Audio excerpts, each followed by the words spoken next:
नमस्कार, मैं हूं आपके साथ सिरांधा शेखर और आप देख रहे हैं बहस बिहार की। बिहार में विधानसभा चुनाव को लेकर सरगर्मियां तेज हैं। सभी पार्टियां अपनी अपनी जीत के दावे कर रही हैं। एनडीए की ओर से बिहार चुनाव में 2/3 बहुमत का दावा किया जा रहा है। बीजेपी अध्यक्ष जेपी नड्डा ने आज प्रचार अभियान का शंखनाद भी कर दिया। तो वहीं आने वाले समय में पीएम मोदी और सीएम नीतीश कुमार एक साथ प्रचार करने की तैयारी कर रहे हैं। कोशिश यही है कि जनता के बीच डबल इंजन सरकार की तस्वीर पेश की जा सके। यह रिपोर्ट देखिए, फिर करेंगे चर्चा की शुरुआत।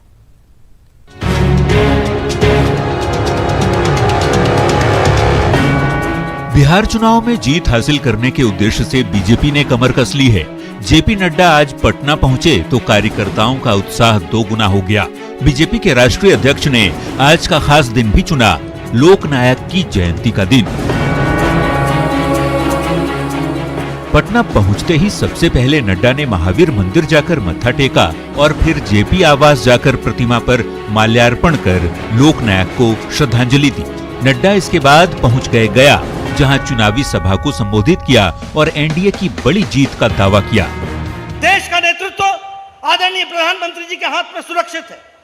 आवश्यकता इस बात की है कि बिहार का नेतृत्व नीतीश कुमार के हाथ में सुरक्षित हो और हम विकास में आगे बढ़े, इसकी हमको चिंता करनी पड़ेगी। हमने वो भी दिन देखे हैं बिहार में जब कोई आदमी अपने काम के लिए बाहर जाता था तो उसको यह विश्वास नहीं होता था कि घर की उसकी प्रॉपर्टी वापस उसके पास उसको मिलेगी कि नहीं मिलेगी। मित्रों, वो राज भी हमने देखा है और हमने ये राज भी देखा है जहां विकास की नई गंगा बह रही है। नड्डा ने दावा किया तो बीजेपी प्रदेश अध्यक्ष संजय जायसवाल ने भी कह दिया कि एनडीए बिहार में 3/4 से अधिक सीटों पर जीत दर्ज करेगा। पार्टी के वरिष्ठ नेता और राष्ट्रीय उपाध्यक्ष राधा मोहन सिंह ने भी कह दिया कि 2/3 सीटें तो मिल ही जाएंगी और एलजेपी के बाहर होने से कोई फर्क नहीं पड़ेगा। वो गया में जाएंगे और गया में आम सभा है। आम सभा में एनडीए के अध्यक्ष, राष्ट्रीय अध्यक्ष भाजपा के एनडीए के चुनाव प्रचार की आज आरंभ करेंगे। क्या उम्मीद है सर एनडीए के लिए? चुनाव है, 3/4 से ऊपर जीतेंगे हम। जदयू और भाजपा गठबंधन के कारण ये बहुत साफ है कि 2/3 बहुमत एनडीए को आएगा और फिर मांझी जी और मुकेश जी के मिलने के बाद तो जो विपक्ष है उसकी हालत बहुत खराब होगी। वैसे जेडीयू के एक और बड़े नेता और नीतीश के करीबी संजय झा ने भी दावा किया कि पीएम मोदी और सीएम नीतीश कुमार एक साथ चुनाव प्रचार करेंगे और मंच भी साझा करेंगे। चर्चा है कि प्रधानमंत्री के साथ भी ज्वाइंट उनका प्रचार हो सकता है, वो क्या प्रोग्राम है? नहीं, वो डिटेल्स आ रहा है, लेकिन ज्वाइंट प्रोग्राम पीएम और नीतीश जी का होगा। कौन कौन लोकेशन होगा, कुछ सीट बीजेपी का भी रहेगा, कुछ सीट जेडीयू का भी रहेगा, जहां प्रधानमंत्री के जाने की बात है, और इन दोनों का ज्वाइंट कैंपेन होगा।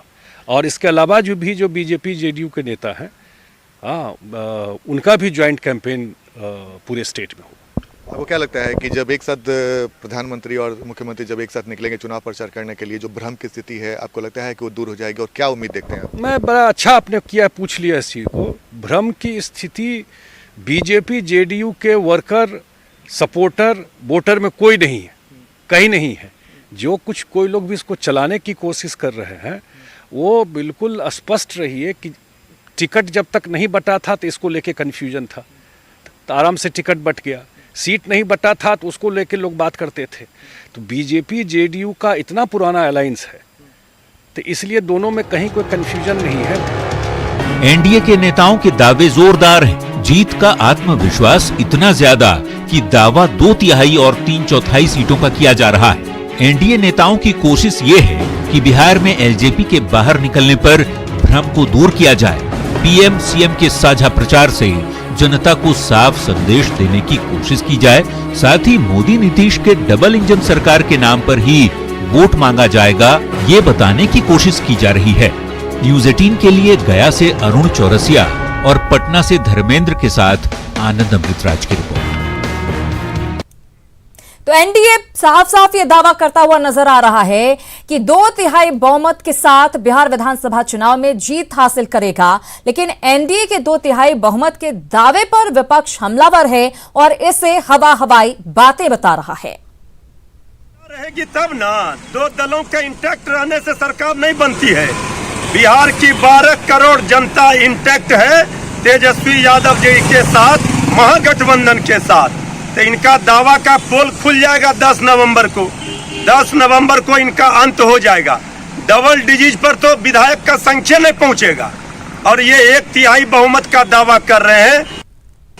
भारतीय जनता पार्टी के उम्मीदवार जहां से चुनाव लड़ रहे हैं वहां जनता दल यूनाइटेड का सभी कार्यकर्ता उनके खिलाफ खड़ा है, और जहां जेडीयू का उम्मीदवार है वहां तो कहिए कि कहने के लिए इनडायरेक्ट है, लेकिन डायरेक्ट ही लोजपा के अधिकांश उम्मीदवार भारतीय जनता पार्टी के बड़े नेता, कर्मठ साथी, कार्यकर्ता, वैसे लोग वहां उम्मीदवार हो गए।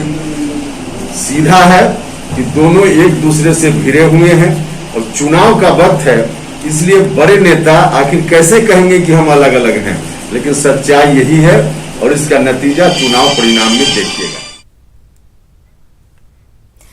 तो आपने एनडीए के दावे को भी सुना, साथ ही आपने विपक्षी पार्टियों रालोसपा और आरजेडी के हमले को भी सुना, किस तरह से वो तंज कसते हुए नजर आ रहे हैं।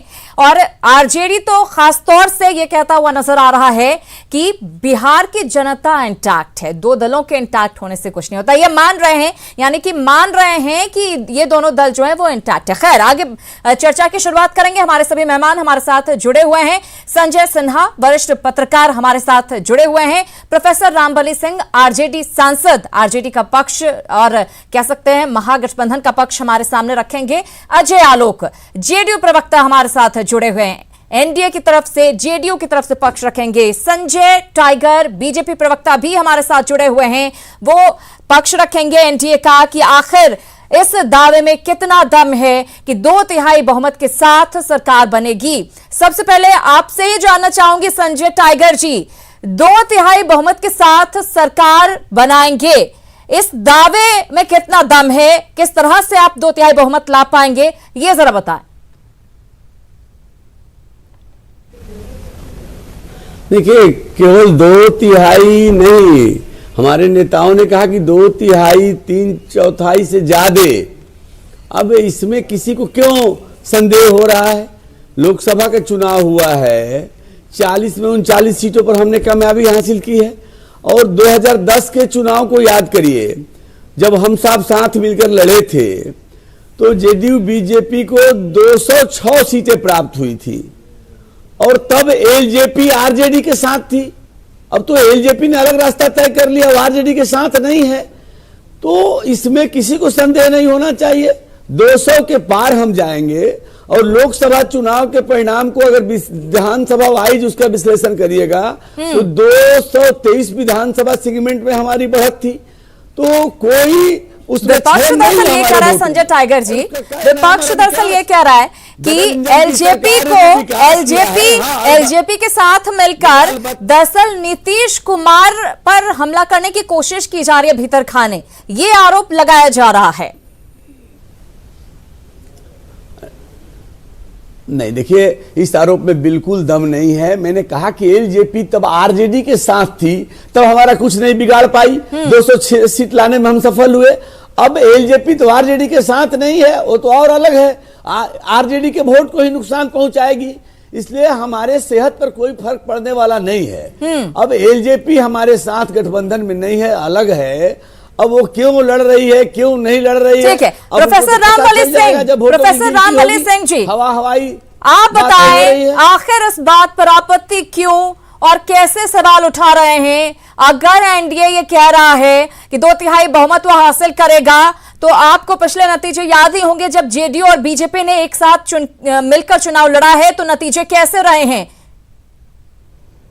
देखिए सुकन्या जी, बीजेपी आज है लंबी दावे आज कर रहे हैं कि हम 2/3 और 3/4 बहुमत लाएंगे। दरअसल सच्चाई है कि लोकसभा चुनाव के बाद भी एक उपचुनाव हुए हैं, और उस उपचुनाव के नतीजे साफ हैं कि हम 4 में 3 जीते थे। राष्ट्रीय जनता दल अपने बलबूते, उसमें हमारा महागठबंधन भी नहीं था, लेकिन अभी जो हमारा 2020 के विधानसभा चुनाव के लिए महागठबंधन बना है, तुलना विधानसभा चुनाव से कर रहे हैं। नहीं, वायु चुनाव की बात कर रहे हैं। वायु चुनाव, वही मैं कह रही हूँ कि क्या 5 सीटों पर चुनाव के नतीजे और विधानसभा चुनाव की जो 243 सीटें हैं उनके नतीजे का आकलन किया जा सकता है एक साथ? वो मैं एक उदाहरण दे रहा हूँ, लेटेस्ट उदाहरण है एक। अच्छा। सबसे अंतिम चुनाव उपचुनाव हुए, उससे जनता का रुख है और बिहार का मिजाज जो है मालूम हो गया। दूसरी बात मैं ये कहना चाहता हूँ कि अभी आप देख रहे होंगे कि भारतीय जनता पार्टी के लोग कह रहे हैं कि मेरा गठबंधन जेडीयू से और भाजपा से है, लेकिन एलजेपी का उम्मीदवार जो हैं उस उम्मीदवारी का में देखेंगे आपके अधिकांश लोग भाजपा के बड़े बड़े नेता हैं, जैसे राजेंद्र सिंह से लेकर के रामेश्वर चौरसिया से लेकर के उषा विद्यार्थी तक। तो बिहार की जनता में एक कन्फ्यूजन है, और अगर कन्फ्यूजन आप नहीं कहना चाहते हैं तो सीधे मैं ये कहता हूँ कि बिहार के लोगों को ये संदेश गया है कि जहां भाजपा नहीं है वहां लोजपा है, और भाजपा लोजपा के बहाने। लेकिन संजय टाइगर जी तो कह रहे हैं कि लोजपा के अलग होने से आप ही को नुकसान होगा, उनकी पार्टी पर कोई असर नहीं पड़ने वाला है, या एनडीए पर कोई असर नहीं पड़ने वाला है। नहीं, तो ये इनकी गलतफहमी है। लोजपा इनके साथ थी और इनके साथ मिल करके इनका यह बहुमत लाने में उसका बहुत बड़ा एक कारक था, और आज अगर इनसे अलग है तो निश्चित रूप से महागठबंधन को यह फायदा होगा लोजपा के उनसे अलग होने से। चलिए देखते हैं किसको कितना फायदा होता है। अजय आलोक जी के पास चलेंगे। अजय आलोक जी, आरजेडी ये कह रहा है कि आप हवाई बातें कर रहे हैं, आपके भीतर बन नहीं रहा है बीजेपी और जेडीयू का, और कहीं ना कहीं एक गेम खेलने की कोशिश हो रही है एलजेपी को मोहरा बनाकर। आखिर इसमें कितनी सच्चाई है और दावे में कितना दम है?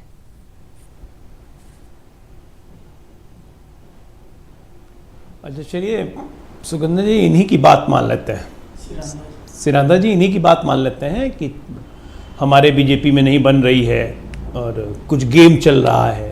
तो अच्छा है ना, रामबली जी उनकी पार्टी के लिए तो फिर अच्छा है, चलने दीजिए गेम। तो उस गेम से इनको क्यों परेशानी है भाई? अच्छी बात है, हमारे बीच में नहीं अच्छा चल रहा है तो उनको फायदा हो जाएगा जी। लेकिन इनका अपना फायदा नहीं चाहती, विपक्षी पार्टियां जो अपना फायदा नहीं चाहती है। अजय आलोक जी, इनको तो गेम बढ़ाना चाहिए ना हमारा आगे। जी जी, जो आरजेडी या फिर कांग्रेस लगातार ये कहती रही है कि ये लोग जो हैं ये दावा कर रहे हैं, ये एकदम हवाई बातें हैं और जनता के बीच भ्रम फैलाने की कोशिश की जा रही है, और किसी भी तरह से जो 15 साल में जो नाकामी है उसकी बात नहीं कर रहे हैं, बल्कि 15 साल पहले वाला जो 15 साल है सिर्फ उसकी बात की जाती है। आपकी उपलब्धियां क्या रही उसकी बात नहीं की जाती है। अजय आलोक जी, अच्छा आप मुझे एक बात बताइए सिरांधा जी, और आपके दर्शक भी जरा सोचें इस बात को। जी, आपके दर्शक भी जरा सोचें इस बात को, कोई भी आदमी अपने आप को किससे तुलना करता है? नीतीश कुमार अपनी तुलना किससे करें? क्या जाके शिवराज सिंह चौहान से करें, या मायावती से करें, या शरद पवार से करें? अरे जो बिहार प्रशासन जिसने किया है उनसे पहले उसी से ना तुलना करेंगे। और जो आने वाला नीतीश कुमार के बाद में अगर कोई आया 10 साल 15 साल के बाद, तो वो अपनी तुलना किससे करेगा? नीतीश कुमार से ही करेगा। तो स्वाभाविक है इस 15 साल की तुलना तो पिछले 15 साल से की जाएगी। हम चलिए 15 नहीं पिछले 30 साल से कर लेते हैं इस 15 साल की तुलना, क्योंकि उसके पहले 15 साल तो कांग्रेस पार्टी थी। क्या हाल हुआ आप कंपैरिजन कर लीजिए। दूसरी बार बार कह रहे हैं उपचुनाव में 3 जीते। जाइए भैया, आप उपचुनाव जीत के खुश रहिए, हम जनरल चुनाव जीत लेते हैं, आप लोग उपचुनाव जीतते रहिए, ठीक है। मैं आज ये फालतू की बहस में नहीं पढ़ना चाहता हूँ। चुनाव होता है अपनी एक क्रेडिबिलिटी पे, चुनाव होता है अपनी एक विश्वसनीयता पे। क्या आप नेता प्रस्तुत कर रहे हैं, क्या आपकी नीति है, क्या आपका विजन है, क्या आपने काम किया है, क्या आप जमीन पर है? इन तमाम मामलों में क्या कंपैरिजन किससे करें हम? क्या जेल में बैठे हुए लालू यादव के राज से आप नीतीश कुमार के 15 साल को कंपेयर करेंगे? क्या भ्रष्टाचार से जीरो टॉलरेंस टू करप्शन को आप कंपेयर करेंगे? क्या क्राइम, मर्डर, बलात्कार और एक कानून का शासन को आप कंपेयर करेंगे? क्या बिहार में जहां पे प्रति व्यक्ति आय 7,000 कुछ रुपए होती थी 2016 में, हाँ, आज वो बढ़ के 47,000 रुपए हो गई है, इसको कंपेयर करेंगे? 2006 में 7,000 रुपए थी और आज 2020 में 47,000 रुपए प्रति व्यक्ति आय हो गई है, इसको कंपेयर करेंगे? किस चीज का कंपैरिजन करेंगे? जातीय संघर्ष, जातीय विद्वेष, नरसंहार का दौर, कभी आप बेलछी सुनते थे, कभी आप 12 सुनते थे, कभी आप क्या नहीं सुनते थे। पटना के बगल में जहानाबाद का जेल ब्रेक होता था, ये हाल था लॉ एंड ऑर्डर का। किससे कंपेयर करेंगे आप? बिहार की जनता क्या देख नहीं रही है? जो बच्चा हमारे राज्य में 2000 में पैदा हुआ था, वो आज 20 साल का हो गया। 5 साल उसने वो राज्य देखा है और उसके पिताजी माताजी ने बाकी वो राज्य देखा है। क्या वो 2020 को देख के बाकी से कंपेयर करेंगे? आज बहुत चीज में कमी है। हम कहाँ कह रहे हैं कि हमने स्वर्ग बना दिया बिहार को। 15 वर्ष में जितनी तस्वीर हमने बदली है, हाँ। ये कोई मामूली चीज था? जी बिल्कुल बिल्कुल। अच्छा आलोक जी, जवाब हम लेंगे आरजेडी से, लेकिन संजय सिन्हा जी भी हमारे साथ जुड़े हुए हैं, वरिष्ठ पत्रकार। संजय सिन्हा जी, आप जब पूरी तस्वीर को देखते हैं, बड़ी दिलचस्प हो गई है इस बार बिहार की सियासत। हम इंटैक्ट देख रहे हैं एनडीए को, कहीं ना कहीं एक लेवल तक हमें लगता है कि बहुत मजबूती के साथ एक दूसरे के साथ नजर आ रहे हैं। जेडीयू और बीजेपी साथ ही हमको भी मिलाया है, वीआईपी को भी मिला लिया है। लेकिन जब हम इस तरफ नजर डालते हैं, जिस महागठबंधन की बात की जा रही थी, एक एक करके सभी पार्टियां अलग हो गई हैं और वो एनडीए के दावे पर सवाल खड़े कर रहे हैं। ऐसा नहीं लगता कि आखिर किस आधार पर आप उनका माखौल उड़ाते हुए नजर आ रहे हो या फिर तंज कसते हुए नजर आ रहे हैं? क्योंकि टुकड़ों टुकड़ों में पार्टियां बंट गई हैं और आप आपस में वोट बांटेंगे, नुकसान किसका होगा? संजय सिन्हा जी, देखिए, सबसे पहले बात तो यह समझने को होगी ना, चुनाव के समय सभी पार्टियां, सभी गठबंधन अपने अपने दावे रखते हैं। उसमें कोई नहीं कहेगा कि दूसरा मुझसे ज़्यादा मजबूत है, मैं किसी से कमज़ोर हूँ। मगर ये समझने की बात है। देखिए, 2005 के बाद बिहार की राजनीति में, जब से गठबंधन की राजनीति शुरू हुई है बिहार में, इसमें देखा गया है कि यहाँ के 3 प्रमुख प्लेयर हैं, राजद, जदयू और भाजपा। जब भी 2 साथ में हैं, वो मजबूत स्थिति में होते हैं। आंकड़े अपने अपने दावे हैं, कोई 2/3 का है, कोई 3/4 का है, कोई कुछ भी दावा करे। मगर ये बिल्कुल स्पष्ट हो गया बिहार के राजनीति में कि 2 दल इनमें 3 में जब भी साथ रहेंगे, उनके पास ज्यादा ताकत होगी, उनको एडवांटेज होगा। इसमें 2005 के बाद बिल्कुल स्पष्ट हो गया है। चाहे तो वो 2010 की बात जो कि राजग आज एनडीए बोल रही है, चाहे 2015 में जब जदयू और राजद साथ में थी, तो ये बिल्कुल स्पष्ट है बिहार की राजनीति में। रही बात की जो अभी के समय के दावे के, इनका जो दावा है उसका तर्क है 2010 का, और 2010 का जो चुनाव का जो नतीजा है वो सभी पूरे बिहार के लोगों के सामने में है। ये कोई दावा नहीं, ये तो हकीकत है। उसी बुनियाद पर ये लोग आज भी बोल रहे हैं कि 2010 का जो इनका परफॉर्मेंस था, जो इनका ये था, उसको रिपीट करेंगे। और ये दोनों चूंकि साथ में है, इसमें इनको न विश्वास करना भी कोई हमने देखा है कि परिपाटी ऐसी ही रही है बिहार की सियासत की। जिस तरफ 2 बड़ी पार्टियां रही हैं, 2015 के हम नतीजे देख ले, जब जेडीयू और आरजेडी एक साथ रही तो उस वक्त बड़ी जीत हासिल की। उसके पहले जब जेडीयू और बीजेपी इकट्ठे रहे तो उन्होंने जीत हासिल की।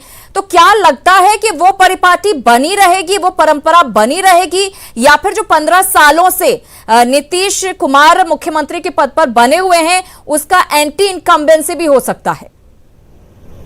देखिए, पहला सवाल तो है कि मुझको लगता है कि वो परिपाटी बने रहेगी कि जो 2 दल साथ बनेंगे इन 3 में, वो मजबूत स्थिति में रहेंगे।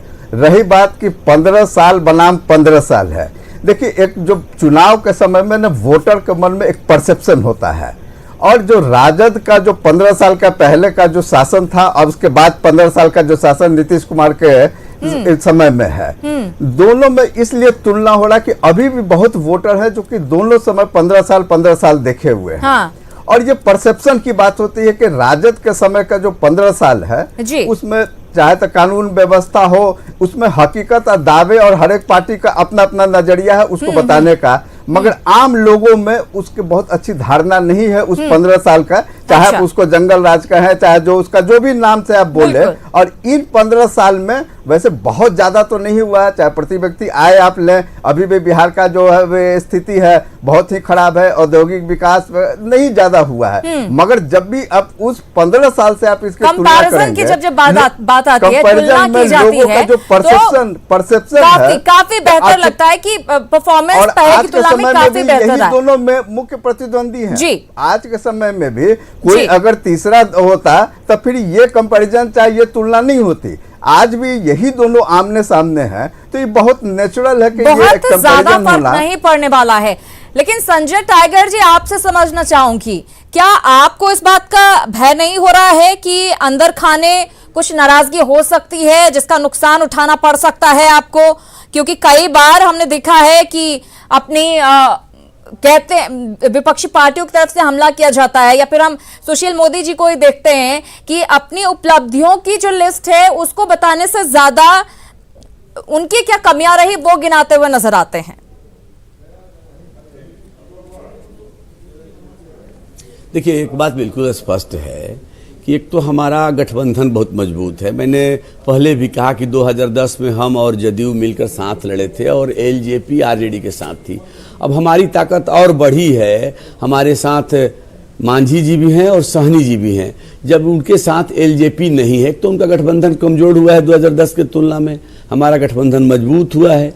और दूसरा जो पक्ष है, पहले चुनाव में बिजली, पानी, सड़क मुद्दा हुआ करता था। मैं विपक्ष को चुनौती देता हूं कि इसको मुद्दा बनाए। गांव-गांव में, घर घर में बिजली पहुंची है, सड़कें पहुंची हैं, गैस का सिलेंडर महिलाओं को मुफ्त में मिला है, उसका कनेक्शन मिला है, लोगों को मुफ्त में अनाज मिल रहा है, जनधन खाता में पैसा जा रहा है।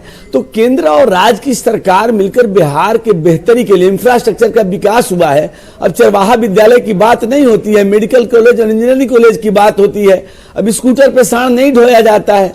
अब भैंस के सींग में तेल लगाने में सरकारी खजाने से 14 लाख रुपया खर्च नहीं होता है। और भ्रष्टाचार के जो रिकॉर्ड स्थापित हुए थे उसको लोग जानते हैं। देखिए, तुलना करेंगे लोग पूर्ववर्ती सरकार जो लालू और राबड़ी जी के शासन में और हमारी सरकार की जो उपलब्धि है, तो तुलनात्मक दृष्टिकोण से रामबली जी जवाब दीजिए, क्योंकि का फर्क दिखाई दे रहा हूं। मैं एक बात और बता दूं, नहीं, मैं बात पूरी कर दूं, मैं अपनी बात पूरी कर दूं। और जो बार बार उपचुनाव की बात हो रही है, लोकसभा चुनाव जो 2019 में हुआ, उसके पहले उपचुनाव में जीतकर कांग्रेस इतरा रही थी। नतीजा क्या हुआ? 303 सीट अकेले बीजेपी को, 353 सीट एनडीए को मिली। तो ये उपचुनाव जीतकर खुश हो रहे हैं, खुश हो, आम चुनाव उनको हारना है। और एक बात जो बार बार कहा जा रहा है कि बीजेपी के कुछ नेता एलजेपी से लड़ रहे हैं, तो मैं बता दूं कि बल्ब जो है वो 0 वाट का हो, 60 वाट का हो या 100 वाट का हो, उसके वाट की महत्ता तभी तक रहती है जब पावर से जुड़ा रहता है। पार्टी जब पावर से कट जाएगा तो 0 वाट, 100 वाट, 1000 वाट सब बराबर हो जाएगा।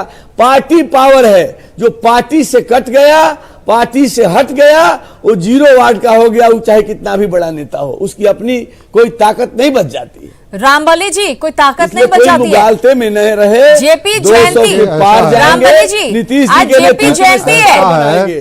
रामबली जी सुनिए, जेपी जयंती है, जेपी नड्डा जी याद करते हुए भी नजर आए उनको, और साथ ही साथ ये भी कहा कि जिस आंदोलन से निकलकर सामने आए थे आपके नेता, उसके बाद वो मिल गए उन लोगों से जो तानाशाह सरकार थी इस वक्त की, और उसके बाद फिर जेपी के विचारों की बात करते हैं, जेपी के विचारों पर चलने की बात करते हैं, जनता के हितैषी होने का दावा करते हैं।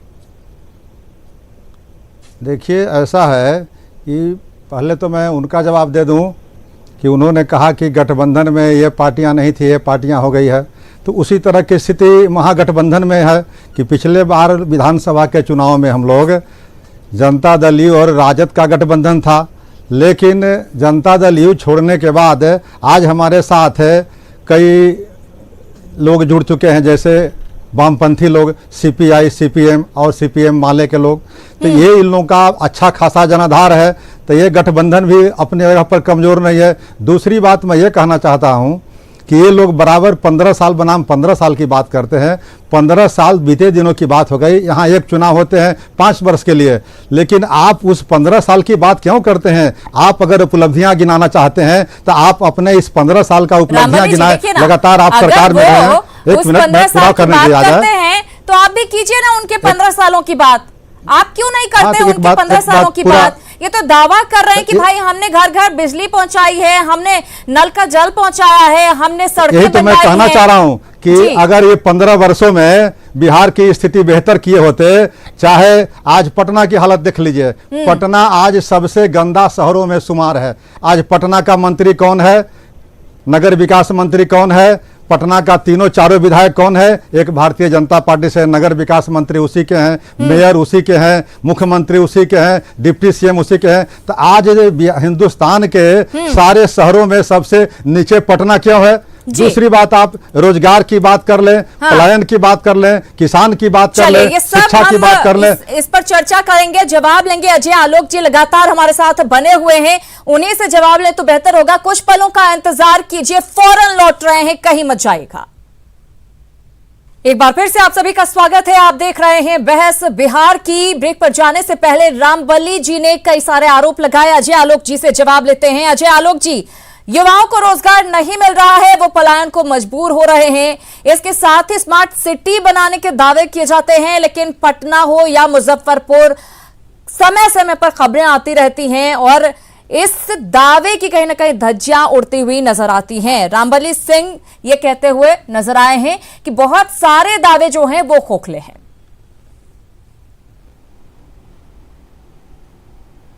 देखिए, ऐसा है ना कि जो आदमी की और जिस पार्टी की सोच ये हो कि बिहार में बाढ़ इसलिए ज़रूरी है क्योंकि गरीबों को मछलियां मुफ्त में मिल जाएंगी, और हेमा मालिनी के गाल पता नहीं क्या क्या बोलते थे रोड के बारे में, तो जिस यहाँ पे मानसिकता ऐसी हो तो वैसे लोगों के आरोपों का जवाब न देना ही उचित होता है।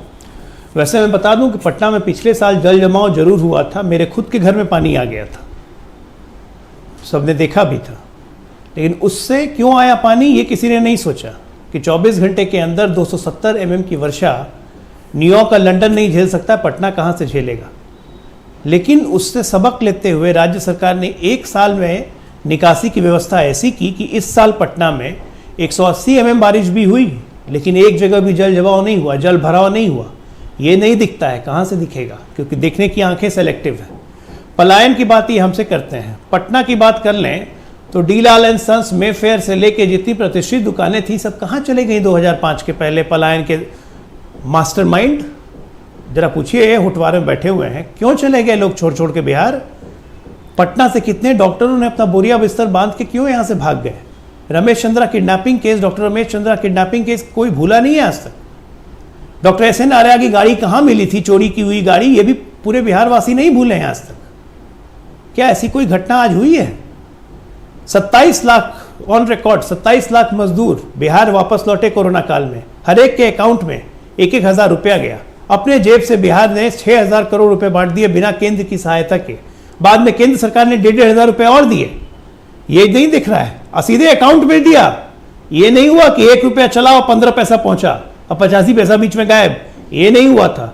1 रुपया चला और 1 रुपया पहुंचा, ये जनधन खातों की देन है, ये नहीं दिखेगा। इंफ्रास्ट्रक्चर में हम कहां से कहां पहुंचे ये नहीं दिखेगा, कैसे देखेंगे, आंख ही नहीं है, वो खुली आंख है ही नहीं देखने वाली। वो सपना, वो विकसित बिहार होने का सपना देख ही नहीं सकते हैं। वो दिखता है अभी भी परिवार, राजद कोई पार्टी नहीं। रामबली जी, हमारे नेता एनडीए के नेता हैं। रामबली जी, ये बहुत अहम हो जाता है, फेमस कोर्ट था, जब आरोप लगाते हैं तो शायद ये समझना पड़ता है कि हम कहां पर खड़े हैं। नेता थे सुरेंद्र जी। जी जी जी जी, बोले अजय। ये उनकी आंखें बता रही है, ये जनता की आंखें देख रही थी कि कोरोना के काल में किस तरह से जनता यहाँ से जूझ रही थी। 1 मिनट में खत्म कर लूं रामबली जी। जो लोग भी बचे थे यहाँ पर अपने भरोसे नहीं तो भगवान के भरोसे, और जिस प्रदेश का मुखिया 4-4 महीना अपने सीढ़ी से नीचे नहीं उतरा हो, अब उसकी बात कर रहे हैं कि कोरोना के काल में हम सबके खाते में पैसे पहुंचा दिए। ये पैसे पहुंचाने की बात थी। आप बगल के स्टेट देख लें, दिल्ली के प्रदेश के मुख्यमंत्री घर घर जाकर के पीड़ित लोगों से मिलकर के, यहाँ तक कि नर्सिंग होम में जाकर के लोगों को आगाह कर रहे थे। और यहाँ क्या कर रहे थे, वीडियो कॉन्फ्रेंसिंग से सीढ़ी से उतर नहीं रहे थे। किस भय के वातावरण में कोरोना काल में बिहार की जनता कराह रही थी, ये भूल गए लोग, इसलिए उनकी आंखें ये बता रही है। ठीक है अजय आलोक जी, कोरोना काल में आप लोग जरूर कराह रहे थे। कोरोना काल में ये लोग जरूर कराह रहे थे क्योंकि इनके नेता कहीं थे नहीं। 14 मार्च को जो गायब हुए विधानसभा होने पे सीधे दर्शन इनके नेता का, युवराज जी का दर्शन सीधे बिहार को जून में हुआ था। आपके युवराज का दर्शन जून तक कहां थे, अप्रैल मई में तो कहा कि लॉकडाउन में बाहर नहीं निकल सकता हूं।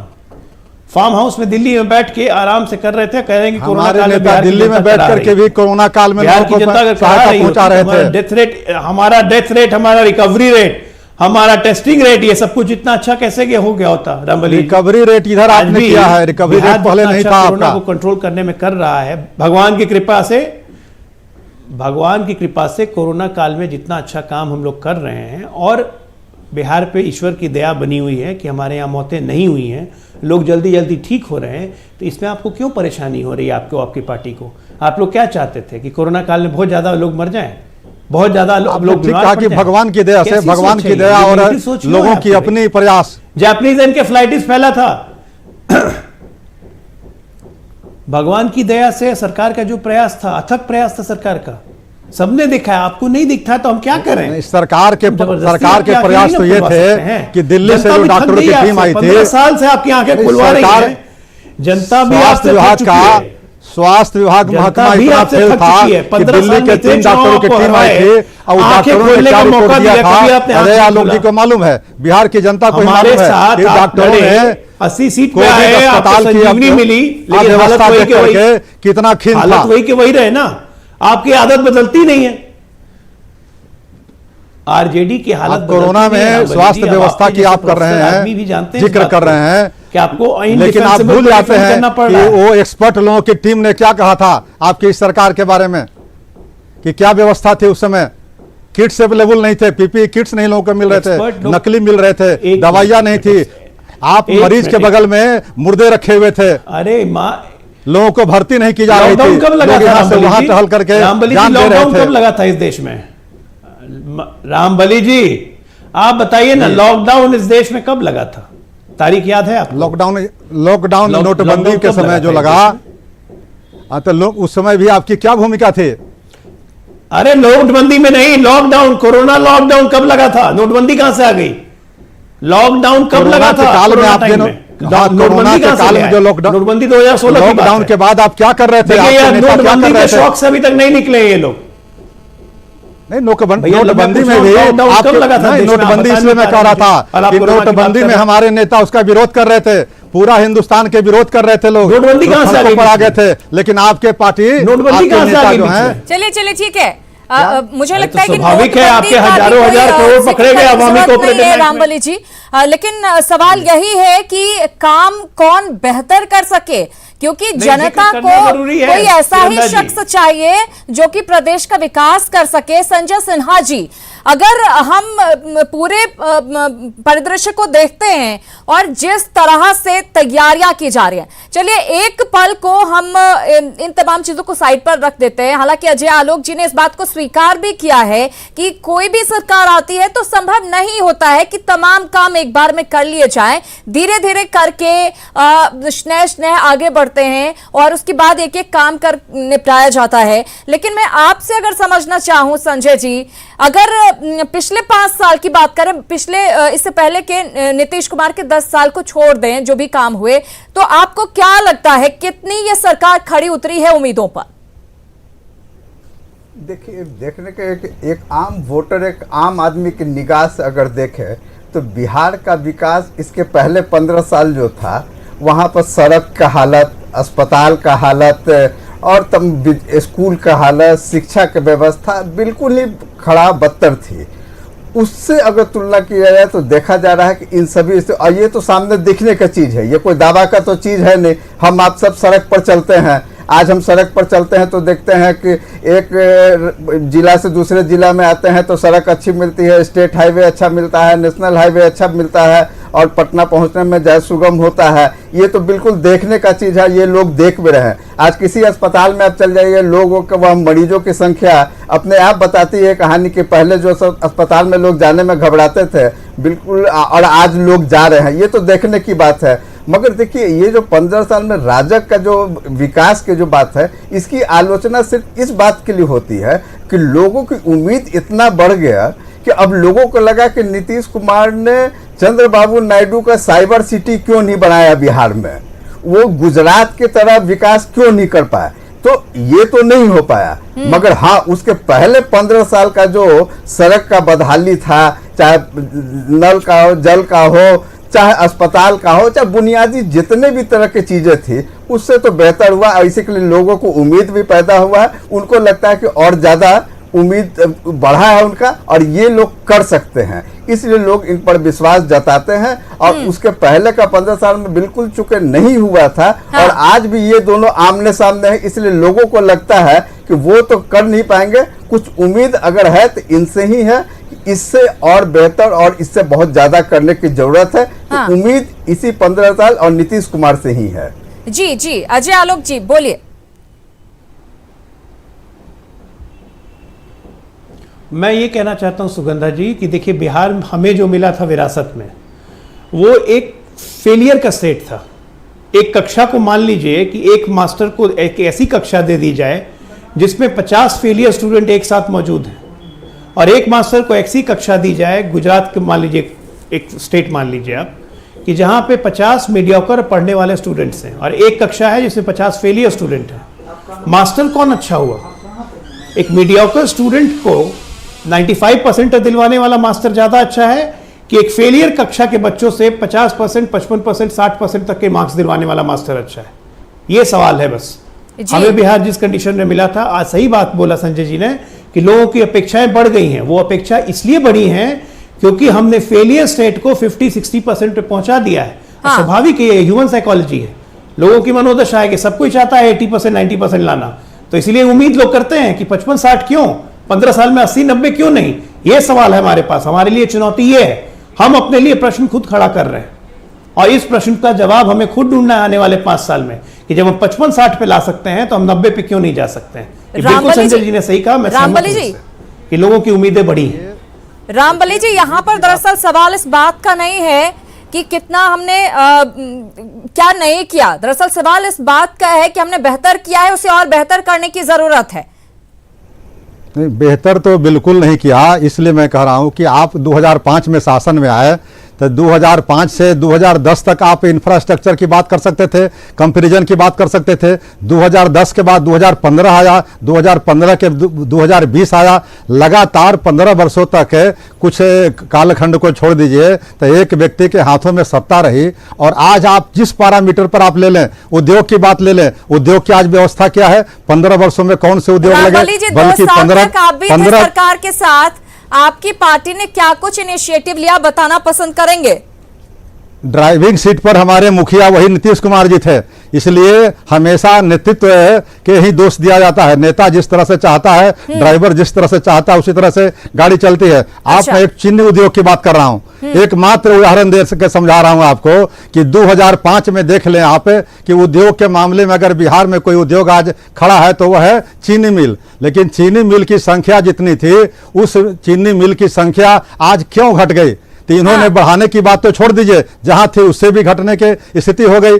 इसी तरह से आप पलायन जितना पहले था, बेरोजगारी जितनी पहले थी, शिक्षा की बात कर रहे थे। मैं विश्वविद्यालय में शिक्षक भी हूं, लेकिन शिक्षा में आज तक इन्होंने शिक्षकों की बहाली 15 वर्षों में कितना किया? और आज नतीजा क्या है कि यहाँ के विद्यार्थी बाहर में जाने के लिए पलायन करते हैं पढ़ने के लिए। स्कूलों की व्यवस्था देख लीजिए, इन्होंने नियोजित शिक्षकों का बहाल किया। तो सामने आपकी शिक्षकों की बहाली तो हुई है। बिल्डिंग बन गए, लेकिन शिक्षा की गुणवत्ता जो पहले थी 2000 में और 95 में और 90 में, वह आज नहीं है। मैं इस दावे से कह सकता हूं कि आज सरकारी विद्यालय में पढ़ करके कोई पटना यूनिवर्सिटी में या कोई अच्छे कंपटीशन में नहीं जा सकता है। ये नीतीश कुमार जी के राज में शिक्षा की दुर्व्यवस्था है। अजय आलोक जी, अजय आलोक जी, अब मुझे समझ में नहीं आता है चरवाहा विद्यालय वाले लोग अब शिक्षा की, मैं वही कह रहा हूँ स्निग्धा जी कि मुझे समझ में नहीं आता है कि चरवाहा विद्यालय वाले लोग अब शिक्षा की बात करने लगे, जिनके नेता को शिक्षा से कभी मतलब नहीं रहा, जिस परिवार को हर साधन सुविधा सबसे संपन्न थे, तब भी 8वीं से ज्यादा कोई एक ने पढ़ाई नहीं की, वो हमें शिक्षा पे ज्ञान दे रहे हैं। 4 मेडिकल कॉलेज होते थे 2005 तक, 7 मेडिकल कॉलेज पूरे बिहार में, सिर्फ 7। आज कितने? 14 नए मेडिकल कॉलेज खुल के 21 मेडिकल कॉलेज हो चुके हैं। और एक मिनट, एम्स खुल चुका है यहाँ पे, IIT खुल चुका है यहाँ पे, IIM खुल चुका है यहाँ पे, चाणक्य विश्वविद्यालय खुल चुका है यहाँ पे, 6-8 यूनिवर्सिटीज खुल चुकी है यहाँ पे। क्या बात आप कर रहे हैं शिक्षा पर? शिक्षा पे ज्ञान आज बिहार में शिक्षा जो प्राइमरी शिक्षा है उसका आधार वही है जो लालू जी के टाइम में शिक्षक बहाल हुए थे। समझ रहे हैं बिहार को आप कैसा सक्षम स्टेट समझ रहे हैं और कैसे यहाँ के लोगों की मानसिकता को आप नाप रहे हैं कि एक 8वीं फेल व्यक्ति को आप यहाँ का चीफ मिनिस्टर बनाना चाहते हैं और आप बात करते हैं शिक्षा की। गजब का नियत है, गजब का विजन है भाई। और आपको लगता है कि सारे बिहारी इस बात को मान भी लेंगे कि हमारा मुख्यमंत्री पूरे देश में नाम करेगा 8वीं फेल है? वाह। अगर आपको लगता है कि आपकी इस सोच को बिहार की जनता मान लेगी तो आप भी महान है, आपकी पार्टी तो महान है ही। खैर संजय टाइगर जी, समय बताएगा अजय आलोक जी, बहुत दिन नहीं है, 10 तारीख का इंतजार कर लीजिए। बिहार की जनता क्या चाहती है और बिहार का मूल्यांकन नीतीश कुमार जी एक महीने से भी कम समय है। जी, चलती रहने वाली प्रक्रिया है। हमने बहुत कुछ किया है। विकास एक अनवरत चलती रहने वाली प्रक्रिया है। हमने बहुत कुछ किया है, बहुत कुछ करना बाकी है। कुछ तो फूल खिलाए हमने और कुछ फूल खिलाने हैं। मुश्किल ये है बाग में कुछ कांटे बहुत पुराने हैं। हमारे पहले के शासन वाले लोगों ने अगर बिहार के बेहतरी के लिए काम किया होता, कांग्रेस पार्टी और आरजेडी ने 55 वर्षों तक शासन किया, कभी अलग अलग कभी मिलकर किया, अगर उन्होंने बेहतर किया होता तो आज हम और आगे होते। लेकिन जो विरासत में मिली थी और वहां से यहां तक आए हैं, एक बड़ी उपलब्धि है। उद्योग की बात वो कर रहा है जो अपहरण उद्योग को बढ़ावा देता था, दे रहा था। और ठीक कहा लोग जी ने, चरवाहा विद्यालय की बात करने वाले आज शिक्षा की बात कर रहे हैं, तो उनको तो कोई नैतिक दुहाई कब तक देते रहेंगे आप? बात करने की आज 2020 में आप हैं, 2000 में नहीं है। जो है वो मद्य निषेध पर प्रवचन दे। और एक बात मैं बता दूं कि ये जो चुनाव है इसमें कोई मुकाबला नहीं है। हम 200 की पार जाएंगे। और जो राष्ट्रीय जनता दल के लोग ख्वाब देख रहे हैं, सपना देख रहे हैं सत्ता में आने का, कलाम साहब ने कहा था आदमी को बड़ा सपना देखना चाहिए, लेकिन सपना भी अपने साइज का देखना चाहिए। उनको पूरा ध्यान इस बात पर केंद्रित करना चाहिए कि विधानसभा में प्रतिपक्ष की कुर्सी के लिए 25 विधायकों की दरकार होती है, तो 25 विधायक कम से कम जिता ले कि नेता प्रतिपक्ष की कुर्सी बची रह जाए। मुख्यमंत्री की कुर्सी तो कोसों दूर है, वहां कोई वैकेंसी नहीं है। और 2010 में ये 22 सीटों पर सिमट गए थे। सिद्दीकी साहब प्रतिपक्ष के नेता इसलिए बने थे कि हमने दरिया दिल दिखाया था। अब हमारे दया का सागर सूख गया है। अब ये 25 सीट नहीं लाएंगे तो प्रतिपक्ष का नेता का दर्जा देने वाले हम नहीं हैं। लोकसभा में लगातार 2 बार से कांग्रेस को हैसियत नहीं मिल पा रही है। तो ये पूरा ध्यान केंद्रित करे, ख्याली पुलाव न पकाए। और हम तो चिंतित हैं, लोकतंत्र में विपक्ष की भूमिका होती है, लेकिन विपक्ष इतना कमजोर होगा इसकी आशंका है मुझको। अब उनको मजबूत करना मेरा काम तो नहीं है। उसका कारण है कि नेता प्रतिपक्ष की कुर्सी पर आपने अनुकंपा के आधार पर एक व्यक्ति को बैठा दिया जिसने न परिश्रम किया, न पुरुषार्थ किया, न पराक्रम किया। और उसने क्या किया? जब चमकी बुखार आया बिहार से बाहर, सदन में बजट सत्र चल रहा है, नेता बिहार से बाहर। और अभी कोरोना काल में नेता बिहार से बाहर, जल जमाव हुआ नेता बिहार से बाहर। तो आप तो पिकनिक मना रहे हैं, राजनीति तो गंभीरता से कर नहीं रहे हैं। और बिहार की जनता ऐसे अगंभीर लोगों को स्वीकार नहीं करेगी। नीतीश जी के नेतृत्व में रामबली जी मजबूत सरकार बनेगी केंद्र सरकार के सहयोग से। और नीतीश कुमार और सुशील मोदी की सरकार ने जो बिहार के बेहतरी के लिए काम किया है, और जो काम करता है उसी से लोगों को उम्मीद भी होता है। तो हमारा काम बोल रहा है, हमारा काम बोल रहा है, लोग काम पर वोट करेंगे। जुटा पाएंगे कि नहीं जुटा पाएंगे? क्योंकि आपको याद होगा जब अकेले आपने चुनाव लड़ा था तो 22 सीटें हासिल हुई थी आपको, जब बीजेपी और जेडीयू इकट्ठी लड़ी थी उस बार।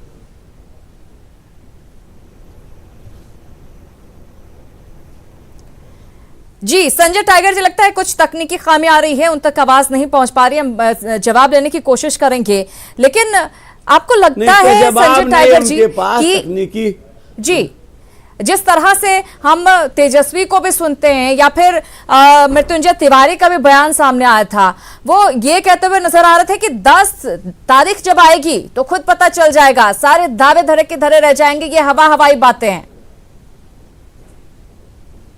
नहीं, देखिए उनके दावे का आधार क्या है?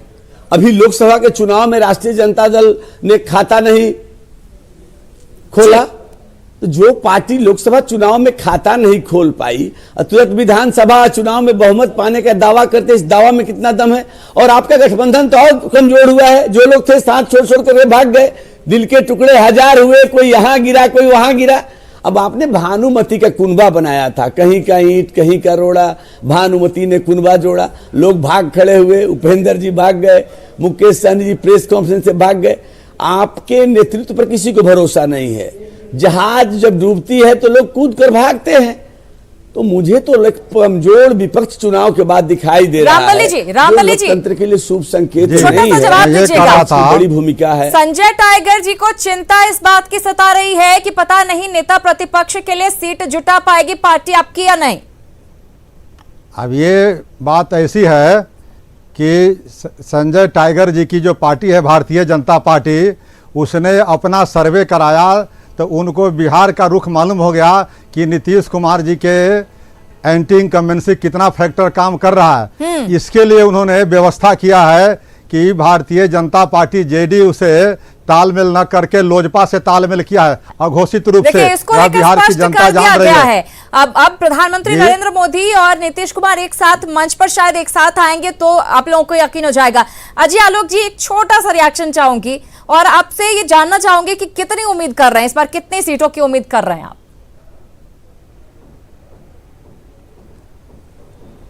देखिए सिरांधा जी, इस पूरे डिबेट में ना मैंने ना संजय टाइगर जी ने, हम लोगों ने लोक जनशक्ति पार्टी का नाम ही नहीं लिया। साफ साफ संजय जी ने कहा कि वो अलग गए, अपने रास्ते गए, वो देखे। मैंने तो नाम ही नहीं लिया। लेकिन आरजेडी रामबली जी को देखिए, ये पूरे डिबेट 1 घंटे के डिबेट में कम से कम 10 बार इन्होंने लोक जनशक्ति पार्टी का नाम ले लिया। कितनी सीटें आपका अनुमान क्या कहते हैं अजय आलोक जी? तो चिराग पासवान को ही मुख्यमंत्री कैंडिडेट डिक्लेयर कर दीजिए ना। अजय आलोक जी, हमारी सीटें 225 से ऊपर ही रहेंगी, कम नहीं होने जा रही है। 225 से ऊपर, चलिए ठीक है, इसी नोट पर हम आज के इस बहस को खत्म करते हैं और देखना यही होगा कि किसका दावा, किसके वादे किस पर भारी पड़ते हैं। आप सभी का बहुत धन्यवाद इस चर्चा में शामिल होने के लिए। बहरहाल सियासत जारी है, सभी की तैयारियां शुरू हो गई है। आज जेपी नड्डा ने भी चुनाव को लेकर शंखनाद कर दिया है, अभी ये जारी रहेगा। न्यूज़ 18 बिहार झारखंड पर खबरों का सिलसिला लगातार जारी है।